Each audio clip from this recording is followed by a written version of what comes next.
गृह मंत्री अमित शाह जी और योगी आदित्यनाथ जी जैसे लोग आए। गृह मंत्री अमित शाह जी ने कल कहा कि कर्नाटक के चुनाव का कोई मतलब नहीं है, कर्नाटक को मोदी जी के हाथों में सौंप दो। कर्नाटक कोई खिलौना है या कर्नाटक एक जीता जागता राज्य है जहां पर लोगों को हक है ये चुनने का कि उनकी सरकार कैसी होनी चाहिए, कैसे लोगों को वो सत्ता में देखना चाहते हैं। उसके बाद वो 2 हाथ और आगे निकल गए। उन्होंने कहा कर्नाटक में अगर भाजपा हार गई तो दंगे होंगे। ये भाषा, ये शैली, ये धमकी गृह मंत्री की हो सकती है? ये किस तरह की बातें करते हैं? और आप कब समझिएगा कि कर्नाटक की एक संस्कृति है, परंपराएं हैं, तहजीब है और लोगों को ये हक है कि वो सुनिश्चित करें कि वो किसको जिताएंगे। कौन से यूपी के मॉडल की आप बात कर रहे हैं? वही यूपी का मॉडल जहाँ पर 2:30 बजे रात को एक लड़की को आप लोग जला देते हैं बिना उसके माँ बाप के मिट्टी का तेल फूंककर? या वो यूपी का मॉडल जहाँ पर लखीमपुर में एक औरत का चीरहरण होता है? या वो यूपी का मॉडल जहाँ पर शाहजहांपुर में यौन शोषण होता है? या उन्नाव में आपका एमएलए दोषी पाया जाता है हत्या और रेप का? किस यूपी के मॉडल की आप बात कर रहे हैं? जहाँ पर थाने में घुसकर गुंडागर्दी होती है, सरेआम गोलियां चलती हैं, गाड़ियां पलट जाती हैं, निरंकुश पुलिस का जो मन में आता है वो करती है। वो यूपी का मॉडल जहाँ पर एक पुलिस अधिकारी सुबोध सिंह की हत्या हो जाती है और उसके मुख्य अभियुक्त को आप टिकट देते हैं चुनाव लड़ने का? या वो यूपी का मॉडल जहाँ पर लखीमपुर नरसंहार का मुख्य अभियुक्त का पिता आज भी इस देश का गृह राज्य मंत्री बना हुआ है? कर्नाटक में चुनाव मतलब लोकतंत्र का वो महापर्व जहां पर कर्नाटक के लोग ये सुनिश्चित करेंगे कि किसको वो सत्ता में बिठाएंगे और किसको विपक्ष की भूमिका निभाने के लिए मजबूर करेंगे। और सारे सर्वे, सारे आंकड़े, लोगों का मूड साफ तौर से ये बता रहा है कि लोग 40% की कमीशन खोरी वाली भ्रष्ट सरकार से तंग आ चुके हैं और उन्होंने कांग्रेस को पूर्ण बहुमत से जिताने का मन बना लिया है। लेकिन अब चुनाव रैली है, चुनाव का मौसम गर्मा रहा है और भाजपा का शीर्ष नेतृत्व यहाँ पर आकर रैलियां कर रहा है। गृह मंत्री अमित शाह जी और योगी आदित्यनाथ जी जैसे लोग आए। गृह मंत्री अमित शाह जी ने कल कहा कि कर्नाटक के चुनाव का कोई मतलब नहीं है, कर्नाटक को मोदी जी के हाथों में सौंप दो। कर्नाटक कोई खिलौना है या कर्नाटक एक जीता जागता राज्य है जहां पर लोगों को हक है ये चुनने का कि उनकी सरकार कैसी होनी चाहिए, कैसे लोगों को वो सत्ता में देखना चाहते हैं। उसके बाद वो 2 हाथ और आगे निकल गए। उन्होंने कहा कर्नाटक में अगर भाजपा हार गई तो दंगे होंगे। ये भाषा, ये शैली, ये धमकी गृह मंत्री की हो सकती है? ये किस तरह की बातें करते हैं? और आप कब समझिएगा कि कर्नाटक की एक संस्कृति है, परंपराएं हैं, तहजीब है और लोगों को ये हक है कि वो सुनिश्चित करें कि वो किसको जिताएंगे।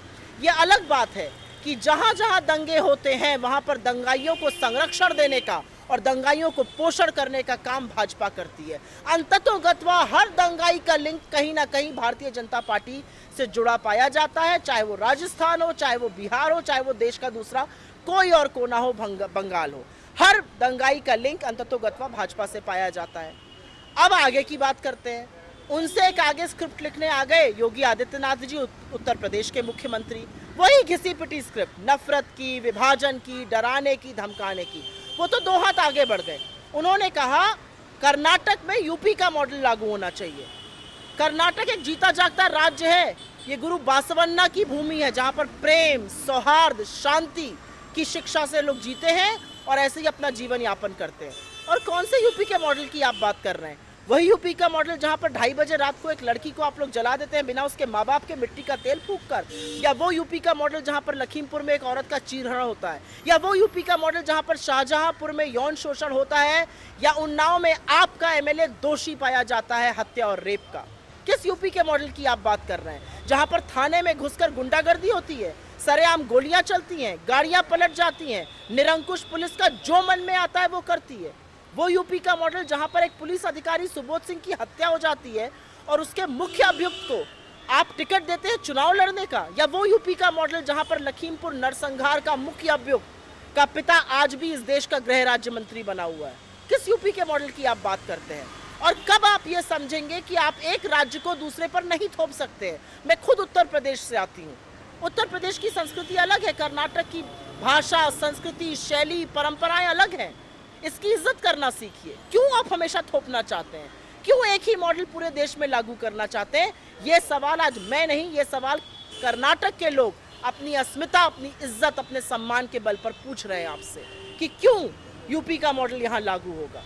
अजीब और गरीब बातें हैं। असल बात यह है कि कर्नाटक में जो कांग्रेस की 4 बड़ी वादे हैं, जो हमने वादा किया निभाने का, वो लोगों को समझ में आ रहा है और उसी की बदौलत हम प्रचंड रूप से जीतेंगे। हमारा पहला वादा है 200 यूनिट बिजली फ्री देने का। हमारा दूसरा वादा है 3000 रुपये हर उस ग्रेजुएट को दिए जाएं जो बेरोजगार है। हमारा तीसरा वादा है 2000 रुपये गृह लक्ष्मी योजना, हर औरत को जो हेड ऑफ द फैमिली है उसको 2000 रुपये दिए जाएं। 500 रुपये का गैस सिलेंडर, और सबसे बड़ा वादा है 10 किलो चावल बीपीएल फैमिलीज को दिया जाएगा। आप इस पर चर्चा करिए ना, आप इस पर बात करिए, रोजगार पर बात करिए, महंगाई पर बात करिए, कर्नाटक की अस्मिता पर बात करिए। हर बार आकर कर्नाटक की बेइज्जती करना, हर बार आकर कर्नाटक के सम्मान के साथ खिलवाड़ करना, किसी और मॉडल को यहाँ पर थोप देना, ये कैसे विचार है, ये कैसी संस्कृति है? ये भारतीय संस्कृति तो नहीं हो सकती।